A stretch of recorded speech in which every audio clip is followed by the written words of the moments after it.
So guys, now we are going to see how to open YouTube Studio desktop site on Google Chrome.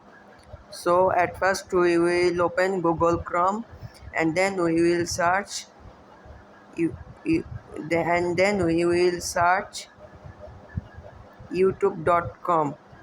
Now I am typing that. Now I am typing youtube.com. youtube.com, and we will search it. Then we will arrive here.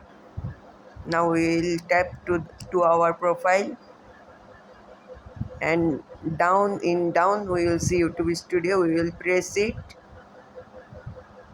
If we press it, we will go to the app of YouTube Studio. But it is not our target. We want YouTube Studio desktop site.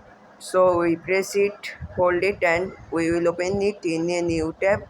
Now we will press it on new tab, and we will start go on the tab, and then YouTube creation. We'll press on it, and we'll continue to studio on the down, and we arrived on our YouTube Studio.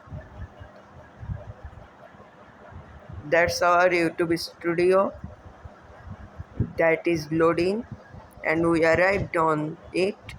That's YouTube Studio desktop site. If you like this video, hit the subscribe button, press the bell icon,